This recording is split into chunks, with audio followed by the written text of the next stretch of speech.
नारनौंद प्रकरण को लेकर हांसी लघु सचिवालय में दूसरे दिन भी किसानों का धरना जारी रहा। इस धरने में लगातार किसान ग्रामीण क्षेत्रों से हांसी पहुंच रहे हैं।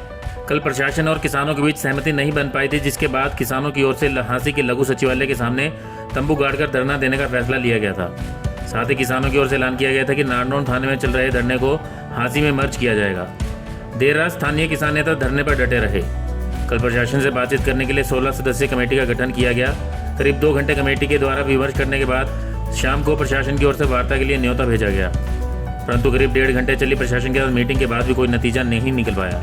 इसके बाद किसानों ने लघु सचिवालय के सामने स्थायी तौर पर धरना देने का ऐलान कर दिया। किसानों की तरफ से 3 मांगे प्रशासन के सामने कल मीटिंग में रखी गई थी। राज्यसभा सांसद रामचंद्र जांगड़ा व उसके पीए के खिलाफ हत्या प्रयास का मामला दर्ज करवाने की मांग, व किसानों पर दर्ज मुकदमा खारिज करने, घायल कुलदीप राणा के पुत्र को नौकरी देने की मांग को लेकर किसानों ने 3 दिन तक नारनौंद थाने में धरना दिया था। वहां पर प्रशासन से वार्ता न होने पर सोमवार को किसानों की ओर से हांसी के एसपी कार्यालय का घेराव करने का ऐलान किया गया था। इस मामले को लेकर धरना यहाँ पे एसपी ऑफिस के आगे दूसरा दिन है, लेकिन ये हमारा आज 5वां दिन हो गया है। 3 दिन हम वहाँ पे नारनौंद थाने में बैठे रहते दिन रात। हमारी मांगे सिर्फ यही है कि जो अपराधी है उसके ऊपर FIR दर्ज की जाए। मंत्री की गाड़ी से जो इंसान उतरा था उसने हमारे किसान भाई कुलदीप पे हमला किया था। हमारे पास आई विटनेस हैं और आई विटनेस होते हुए भी उनके ऊपर FIR दर्ज नहीं की जा रही है। मैं खट्टर सरकार से पूछना चाहती हूँ कि क्या कानून सबके लिए अलग अलग हैं?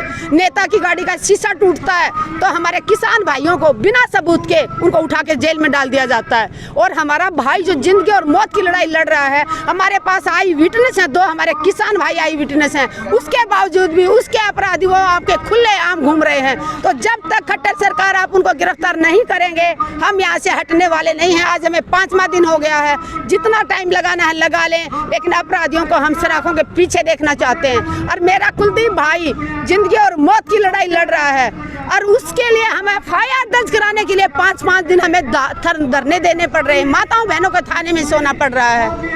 बहुत दुख होता है इस देश में लोकतंत्र नाम की कोई चीज़ नहीं रही। मैं यही कहना चाहूँगी, कल हमारी मीटिंग हुई थी एसपी साहिबा के साथ। वो एक एसपी की काम नहीं कर रही थी, वो उनसे बातचीत से लग रहा था कि वो नेता की वकील बनी हुई है। अगर बातचीत हुई, हम FIR दर्ज कराने के लिए गए उनके पास कि FIR दर्ज करो, वो कहती कि सबूत नहीं है। जब हमारे किसान आई विटनेस बन रहे हैं तो आपको सबूत, हम झूठ बोल रहे हैं सच बोल रहे हैं उसका फैसला कोर्ट करेगा, ना कि एसपी साहिबा करेगी। अगर वो नॉन चेहरा है, वो मंत्री हैं, नेता हैं, इसीलिए FIR दर्ज नहीं हो रही। अगर एक आम इंसान की कंप्लेंट लेके हम गए होते तुरंत उसको इतनी देर तो लगाते भी नहीं, उसको थाने में डाल दिया गया होता।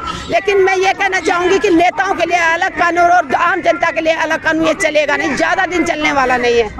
एसपी साहिबा के चेहरे से भी लग रहा था कि कहीं ना कहीं वो प्रशासन के सरकार के दबाव में है। मैं आपसे अपील करती हूँ, ऐसी कुर्सी को लात मार दीजिए आप निकिता जी, लात मार दीजिए ऐसी कुर्सी को जो आपको ईमानदारी से, जो आपने यूनिफॉर्म पहनी थी तब कसम खाई होगी। अगर आपको वो ईमानदारी से आपका काम नहीं करने दे रही है सरकार, तो आप ऐसी कुर्सी को लात मार के यहाँ किसानों के बीच में आके बैठ जाइए। प्रशासन का दावा है कि जो कुलदीप से 7 करोड़ है उनका लाठी से कोई हमला नहीं हुआ। क्या सबूत है उनके पास?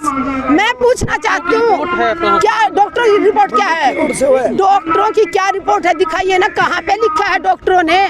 चोट उनके सिर में लगी है और तभी मेरा भाई बेहोश होकर नाले में गिरा है। उनके पास क्या सबूत है? उनके पास ये सबूत था कि शीशा किसानों ने तोड़ा, फिर किस आधार पे 2 किसानों को उठा के उन्होंने हिसार जेल में डाला था? प्रशासन का कहना है कि मौके से गिरफ्तार किए गए हैं दोनों को। मौके पे तो मेरे 50 भाई खड़े थे, तो 2 को ही क्यों किया? शीशा तोड़ते हुए का कोई है सबूत उनके पास? और अगर मौके की बात करते तो मेरे भाई आई विटनेस बोल रहे हैं कि हमने मंत्री की गाड़ी से उतरते हुए आदमी को देखा, वो बंदूक के पिछले हिस्से से मारते हुए देखा। तो मेरे भाई तो झूठे और वो पुलिस प्रशासन वाले सच्चे। ये झूठों की सरकार है। ये प्रशासन से भी झूठ बुलवाते हैं, पुलिस अधिकारियों से भी झूठ बुलवाते हैं। जो ईमानदार अफसर है, मैं उनसे अपील करती हूँ, आपको आपकी वर्दी की कसम, आप सच का साथ दें, निष्पक्ष जांच करें। चाहे सामने आपका बाप खड़ा हो, चाहे राष्ट्रपति हो, चाहे मजदूर हो, जो सच है वो सच दिखाएं जनता को, सच दिखाएं सच जनता को, नहीं तो आप अपनी नजरों में गिर जाएंगे। पुलिस अधिकारियों से भी कहना चाहती हूँ, सच दिखाइए। मेन मांग है 2। मेन मांग यही है, कि जो जांगड़ा साहब है उनकी गाड़ी से जो नीचे उतरा, जांगड़ा साहब और जो उनके साथ थे जिन्होंने मेरे भाई पे हमला किया, उनको ऊपर गिरफ्तार किया जाए, उनके ऊपर मुकदमा दर्ज हो, और जो मेरे 2 निर्दोष किसान भाइयों के ऊपर FIR दर्ज की है, 307 जैसे मुकदमे लगाए हैं, वो रद्द किए जाए। और तीसरा बात, हमारे जो भाई जिंदगी और मौत के मुंह में लड़ रहा है, उसके लिए भी वो आज हमारे संयुक्त किसान मोर्चा जो फैसला लेगा, मीटिंग चल रही है हमारी संयुक्त किसान मोर्चा की, हमारे बहुत से पदाधिकारी आज सारे सिंह बॉर्डर गए हुए हैं, वो जो फैसला लेंगे हम उनके साथ हैं। ब्यूरो रिपोर्ट, नई ताज़ा न्यूज़, हिसार। लेटेस्ट वीडियोस के लिए सब्सक्राइब करें हमारा चैनल नई ताज़ा न्यूज़ और दबाएं बेल आइकॉन ताकि आप मिस ना करें कोई भी अपडेट।